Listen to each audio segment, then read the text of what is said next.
Дандарлидида Бадаргуул төрийн 7 дугаар он аргын 1881 оны намар цаг халахын өрөн замын 100 гарын өмнөд хошуу Элжигний ноён луу гүн хэмээх лувсан дондоо их хүрээнд морилохдоо нэгэн өдөр гандан тэгчлэн хийдийн цогчин дуганд саатан мөргөж 6 даа модон ирэхээрээ майн татаж буйны ёслолыг гүйцэлдүүлжээ. Үнрийг нь авахын сацуу муу зөвгөн юм зайлдаг гэдэг домогтой, сайхан англамтай, шуглаа хэмээх төв дарц хідэн баазыг эндээс олж авсандаа бэлэгшин баярлсан зил залуу ноёнтны цээж тэнэгэр сэтгэл уяг авэ. Даруй төвшин зангийнх нь уу, далдын зүүн совингийнх нь уу, гүнтэн өнөөдөр ямбаны хувцасгүй эгэл мөргөлчний дүрээр яваг түүнийг бараа бологчдоос өөр хинчүүл мэднэ. Сүмийн үүдний олны хүлийн тоосон дарагдаж суугаа гуйлахчин эмгид өвгөд хүүхэд банд нарын сарвайн тоссон гарын алгыг хармагц луугүнний амирлангуй хүрэн царайнд инрэл нэгүслийн очгилс хийж өврөө санд мэд тэмтчин мөнгөн янчааны харамгүй түгээж ядуучуудын гарыг билаалаа. Түнтээс нь төрөвчөө шалжижсэн хавтаг болоход ноёнтон урам хугарч сүр салтан морь руугаа эргэв. Хүрээ хот өргөчхийн хэрээр өгөөгүй гуйлахчид олширчээ. Хорвоо гэдэг хоормог шиг эргэлдэж хошнох шиг чигцэлдсэн энэ буй заа хэмээн гүнтний сэтгэл гээгэлцэв. Эзэнтэн минь зангууд нарын пүүс дэлгүүрийг харах ажаамуу.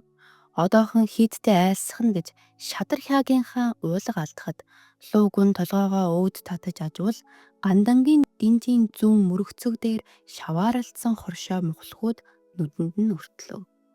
Нарийн эд бараа ямархан үн ханштайг хоёулаа сонирхёо хөө гэж ноёнтон эр хонгор дуугаар өгүүлээд хүлхийн жолоог тэс залжээ. Пүүсийн хашааны хаалгаар лууган бүтэл зэхий явдалтай халз мөргөлдснөө анзаарав. Бүү үзэгт баахан монгол лам нар хятад наймаачидтай нанчилдаж ёстой л эрэгчин эмэгчний үзэлцэж байхтай тааралджээ. Болцохоо хүн хилээрээ мал хөлөөрөө гэдэг шүү дээ хэмээн ноёнтон цээжнийхээ гүнээр хашгирлаа. Түүний үгийг анхаарах сүхөө хиндэнч байсангүй. Талцалдсан зодоон улам даамжрах янзтай. Энэ үеэс идэрч хэрэг нэгэн луухан жулдраа монгол бандыг элэг рүү ясан толгоогоороо түсхийтэл мөргөж түүнийг хүсэр унагхыг ажсан луугүний төвчээрийн туйл алдарч хөмхийгөө тас зууж. Манай газар шороон дээр монгол хүнийг харийн булхаанаар чингэж дээрэнгүйлэх нь ёсонд хазгаа мэт хэрэг шүү хэмээн эр барын догшин дуугаар зандрав. Муу үхэр монгол үхээрийн лам нараа өмөрч байх шив гэж хятадууд могоо үдсэн юм шиг дордороо твгцэн чарлалдахад 8 нар наян мэгтэй эднэр барааныхаа үнийг өдөр бүр нэмж монголчууд биднийг нүцгэртэл мүншиж байна.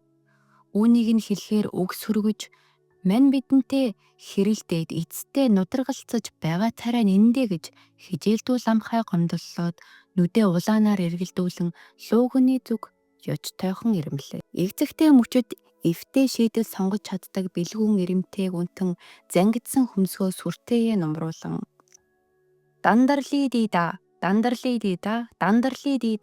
химэн хідэнтэй алгаа тавсахдан хурайлах мэд хашгирхгүй лам нар бие хөвчлэн зогсос хийснэ. Дандарлидида гэж нэгийг химээр давтаад пүүс рүү дайран орж үнтэй цэнхээ эд агуурсад нь халдаж эхэллээ. Чингэж гэж санаагүй лууханаар твдэн сандарч эд бараатайгаа үхэлтэн зууралдаж улангассан лам нартай өнгөлтөн чаргуулсаар халз зодоон мулц дээрэн болж эндээс зайлий гэж хяагийнхаа догсноор ноёнтон монгол буурчийн газар руу бушуухан уджээ. Хэрэг биш идлээ. Тэнгэр тулсан зарга үүсэх нь гарцаагүй. Хэрхэх вэ гэж луугүн өдрийн бодол шөнийн зүүд болж өшөөтний өөдөөс өчөх урам мхийг тунгаан боловсруулав. Ёстой л ухаанаа хурцалж оюунаа ончруулжээ. Санснаар сарсилсангүй бодсноор боллоо. Хүрээний манж амбан хүчээр түрээ барих бодлогодоо ирэмшиж уйманээр үрэгдсэн хятад пүүсийн бүх охирлыг монголоор бүрэн төлөвлөж даварсан лам нарыг гисгээхийг эвертэн туурхтнуудад тулган лаахадав. Халахын олон ноён цугларч оноцтой арга сувыг ирэлхийлэн авч өр төлөөснөөс мултрах гарцгүйдэн мухарджээ. Чингэхэд луугүн жишимчгүй царайлж сууснаа. Данжаад нартай нь уулзъя. Магадлах зүйл байна гэж хээвнэг хэлсэн нь нүхтийн гайхлыг төрүүлв. Дарга авахын үр тариаг хээл хахуул Эрч хүч хоёроор бордон тортож мэрэгсэн данжаад нар өнгөндөө хуурмаг нэмсэглэж цаанаа хоржоонтой дамшиглаж байлаа. Гим хинд байна? Зэм түүнд ноогдно. Тэгэхээр бүх хохирлыг монголчууд бүрэн төлцгөөхөн зөө гэж гүнтний ирсэн өгүүлэхэд ноён таны шудраг мэрэгэн ухаанд бишрээ гэж бүхэлдсэн нахилцаж баясан хөгжөлдөв.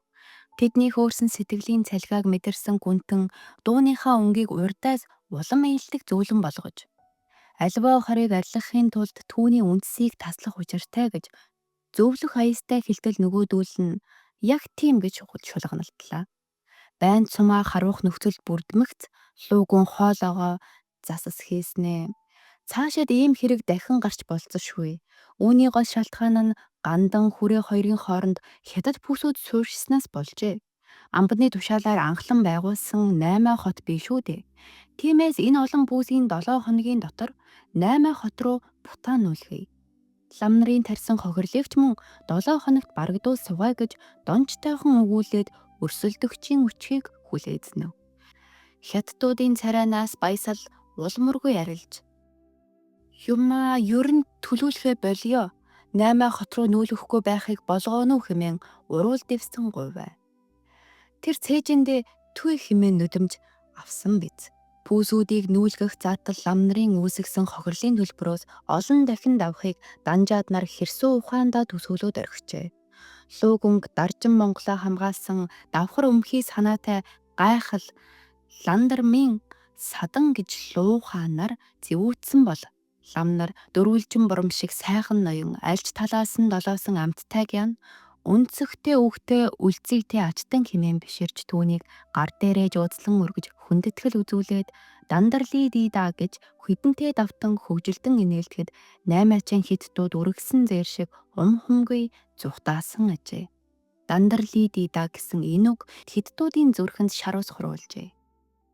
Үүнээс чинэгшид дотор 8 нарын эд таваарынхаа үнийг галзууртал нэмэхэд хоцууран газрын монголчууд дандарлий дийда хэмээн хашгиралдаж эсэргүүцлээ илэрхийлдэг болсон гэдэг.